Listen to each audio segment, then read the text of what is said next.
बच्चों, कल वाली सुप्रीम कोर्ट की हियरिंग में जब हमारे सीजीआई जब जजमेंट पढ़ रहे थे, उस समय कुछ इंपॉर्टेंट बात भी बोला गया था जो कि डायरेक्टली नीट 25 वाले बच्चों के लिए एक बहुत ही दो इंपॉर्टेंट बात बोली गई है जो कि सारे नीट 25 वाले बच्चों को डाइजेस्ट करना पड़ेगा और उस हिसाब से अपनी पढ़ाई को आगे मूव ऑन करना पड़ेगा, वरना आपके लिए आगे बहुत प्रॉब्लम्स क्रिएट हो सकती हैं।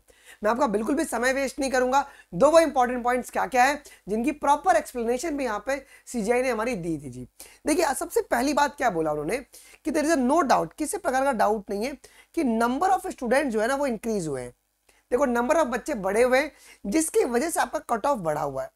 ओके, ये बात आपको डाइजेस्ट करना ही पड़ेगा। ठीक है, अब देखो, अब यहाँ पे जो नंबर ऑफ स्टूडेंट्स बढ़े हुए हैं, जो नंबर ऑफ स्टूडेंट्स आपके बढ़े हुए हैं, वो कौन से बच्चे हैं? वो ये बच्चे हैं जो कि ड्रॉपर्स हैं। अब ड्रॉपर का मतलब क्या? वो बच्चा जो फर्स्ट अटेम्प्ट में प्रॉपर अच्छे मार्क्स नहीं लाया, उसने सेकंड अटेम्प्ट दिया तो उसने ज्यादा मेहनत किया होगा, थर्ड अटेम्प्ट दिया होगा, तो जो नंबर ऑफ ड्रॉपर्स है वो कहीं ना कहीं बहुत ही ज्यादा है, जिसकी वजह से कट ऑफ आपकी भागी हुई है जी। फिर यहाँ पे आईआईटी मद्रास की रिपोर्ट का भी रेफरेंस दिया गया। देखो, आईआईटी मद्रास के रिपोर्ट के हिसाब से क्या देखने को मिला कि ओवरऑल जो मार्क्स है वो किस रेंज में बढ़ा हुआ है। जब प्रीवियस 3 साल का जो डेटा एनालिसिस किया गया तो 550 से लेके 720 ये जो स्कोर है, जहां पे मेडिकल कॉलेज मिलती है स्टेट काउंसलिंग से और आपके ऑल इंडिया काउंसलिंग से, वहां पर वहां पे मार्क्स आपके बढ़े हुए हैं। देखो, साफ साफ लिखा है क्या? There is overall increase in the marks obtained by the student specifically in the range of the 550 to the 720।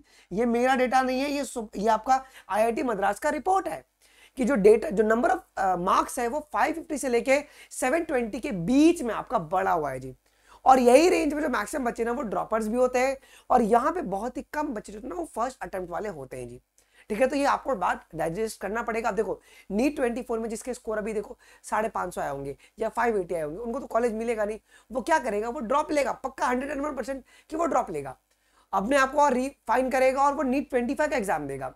अब क्या होगा कि नीट 25 में भी 27 लाख बच्चे मान के चल रहे हैं कि आपके होंगे जी, तो वहां पे भी ड्रॉपर की फ्रीक्वेंसी ज्यादा होगी, तो चांसेस ऑफ सिलेक्शन जो होंगे ड्रॉपर्स के वो बहुत बढ़ जाएंगे जी।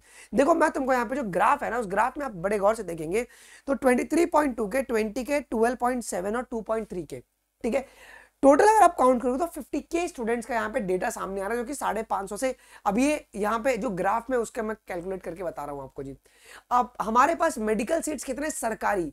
तो 50,000 तक ही हमारे पास सरकारी मेडिकल सीट्स है और 1,09,000 जो सीट्स है वो सब प्राइवेट सब मिला के हैं वो।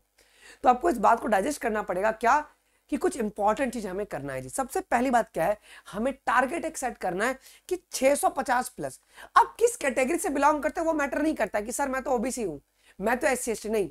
अभी मैटर करता है कि आपका टारगेटेड स्कोर इतना, बिकॉज हर एक कैटेगरी के अंदर कॉम्पिटिशन बढ़ गया है जी।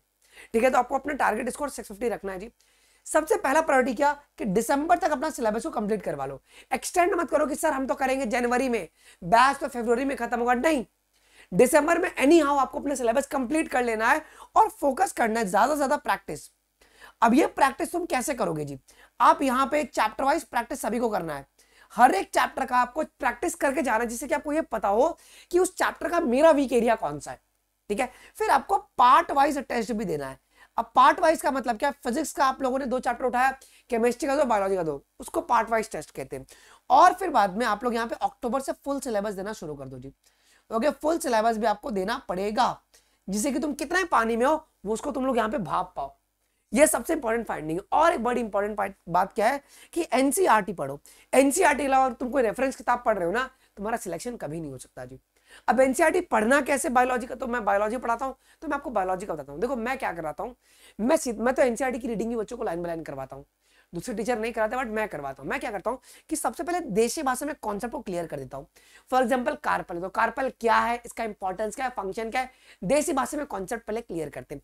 एट द सेम टाइम हम लोग एनसीईआरटी की रीडिंग करते हुए चलते हैं। अब एनसीईआरटी में ना बहुत सारी लाइन होती है ना, बच्चों को समझ में नहीं आती है, they are not able to connect. वो डिक्शनरी का वर्ड खोलता है, अच्छा शेडिंग का मतलब ये होता है। अब शेडिंग किसके रेफरेंस में बोला गया है, तो उसके लिए एनसीईआरटी की रीडिंग टीचर को, सारे टीचर्स को करवानी चाहिए, मेरा ये रिक्वेस्ट रहता है, मैं तो करवाता हूँ। उसके बाद इस पैराग्राफ पे कितने पॉसिबल एमसीक्यूज बनेंगे वो हम लोग लाइव क्लास में ही कर लेते हैं। ये मेरा तरीका है पढ़ाने का कि पहले देसी भाषा में कॉन्सेप्ट पढ़ लो, एनसीईआरटी की रीडिंग मैं करवा देता हूँ और क्वेश्चन भी करवा देता हूँ, जिससे कि बच्चों पे बायोलॉजी का बर्डन ना पड़े, वो फिजिक्स और केमिस्ट्री पर फोकस करे। अब देखो, जिस बच्चे का 400 नंबर आया है, 480 आया है, 500 आया है, उसके बायोलॉजी में स्कोर अच्छे हैं, वो कहीं ना कहीं मैक्सिमम बच्चे फिजिक्स केमिस्ट्री में अटके हुए हैं, तो मेरे जो भी बच्चे होते हैं मैं उनको यही कहता हूँ कि तुम फिजिक्स केमिस्ट्री पे ध्यान दो, बायोलॉजी के लिए तुमको सिर्फ आके क्लास में अटेंड करना है और कुछ नहीं। सेल्फ स्टडी आने से पहले आधे घंटे पहले बस रिवाइज करके आ जाओ, उतना भी अगर तुम करो, क्योंकि हम लोग एनसीईआरटी जब रीडिंग कर रहे हैं ना, इतना एकदम घुस के रीडिंग करते हैं कि भाई जहां से एग्जामिनर सोच सकता है सवाल, वो सब हम लोग कर लेते हैं। आपको भी ऐसा पढ़ना पड़ेगा, मैं फोर्स नहीं कर रहा हूँ कि आप आओ तो ऐसे पढ़ो, आप भी ऐसा पढ़ सकते हो। ओके, कि आप पहले देसी भाषा में अपने आप को कंसेप्ट को रेडी कर लो माइंड में, एनसीईआरटी की रीडिंग करो डीप डाउन जाके, या मेरी एनसीईआरटी निचोड़ की लेक्चर्स भी पड़ी हुई हैं, आप जाके देख सकते हैं जी। ठीक है जी। और एक बात जो है वो सिर्फ 499 में मिल रहा है। आप लोग पूरा पढ़ाई भी करोगे, अपने सिलेबस को भी ट्रैक करते हुए चलोगे जी। कब? अब ये ऐप उन्हीं बच्चों को मिलेगा जिन्होंने भी बायोलॉजी लाइव लगा के कोड लिया है। ओके, बायोलॉजी लाइव सबसे अधिक कोड आपका अनअकैडमी पर यूज होता है। जिस बच्चे ने ये कोड लगाकर अनअकैडमी प्लस में एनरोल किया है, उन्हीं को आपका एक्सेस मिल रहा है। क्या? आपको अनअकैडमी प्लस का सब्सक्रिप्शन लेने के बाद आप लोग मुझे अनमोल शर्मा, ये मेरा मेल आईडी है, अनमोल शर्मा 12385@gmail.com, वहां पर मैं आपको एपीके फाइल वहां पर शेयर करवा दूंगा। वो यहाँ पे आपको एपीके मिल जाएगा, आपको सिर्फ इंस्टॉल करना है। इसका बहुत जल्दी वेब वर्जन भी आ रहा है, iOS के लिए भी इसका आ रहा है जी। अभी एंड्रॉइड के लिए इसका हमने रिलीज कर दिया, बिकॉज मैक्सिमम जनता आपकी एंड्रॉइड वाली। ठीक है, तो आपको यहाँ पे मेरे साथ पढ़ोगे भी तुम, ठीक है, मैं पूरा सिलेबस भी कंप्लीट कराऊंगा। अनअकैडमी प्लस लेने के बाद तुमको सारे टीचर का एक्सेस मिल जाता है। ठीक है, आप तो और इसमें और फीचर्स क्या क्या है बच्चों जी? आपका रेज हैंड का, बीच क्लास में अपना हाथ खड़ा करके आप हमसे बात कर सकते हो। आपको टॉपर्स गाइड करेंगे, हम भी गाइड करेंगे जो प्रीवियस ईयर के टॉपर्स हैं, और आपका ऑल इंडिया टेस्ट सीरीज भी है जी। ये हमारी टीम स्पार्टन जो कंप्लीट फिजिक्स केमिस्ट्री बायोलॉजी ले रही है, लेकिन प्लस लेने के बाद आपको सारे टीचर का एक्सेस मिल जाता है जी। लेकिन बहुत सारे बच्चों को डाउट होता है कि सर हम तो पढ़ेंगे ऑनलाइन लेकिन टेस्ट ऑफलाइन देंगे, उसके लिए भी सोल्यूशन अनअकैडमी प्रो। तो इसमें क्या होता है कि आपका रिवीजन हो गया, डाउट हो गया, डाउट अगर आपको सॉल्व करवाना है टीचर से फिजिकली, तो आप अनअकैडमी के नियरेस्ट सेंटर पे आप जा सकते हैं, और जितनी भी आपकी टेस्ट होगी ऑफलाइन ही होगी जी। तो ऑफलाइन टेस्ट हो जाएगी ओएमआर बेस्ड, डाउट सॉल्व हो जाएगा, रिवीजन हो जाएगा, और ऑनलाइन तो हमसे पढ़ाई भी कर रहे हो जी। ठीक है, और ऑफलाइन सेंटर में भी जाके अगर आपको पढ़ना है, आप वहां भी अनअकैडमी के पढ़ सकते हैं जी। आई होप कि तुमको ये सेशन, ये वीडियो बहुत ही इन्फॉर्मेटिव लगा होगा। तो 25 वाले सारे बच्चे बहुत ही कॉन्शियसली अच्छे से पढ़ाई कीजिए, और ऑल द बेस्ट। कुछ भी दिक्कत होगा मुझे कमेंट में बताइएगा। अनअकैडमी प्लस में आप आज ही एनरोल कीजिए, और मुझे स्क्रीनशॉट आप लोग शेयर करना कि मैं आपको ये एक्सेस दे दूंगी। मिलते हैं अगले वीडियोज में, अभी के लिए बस इतना ही। थैंक यू, जय हिंद, बाय बाय।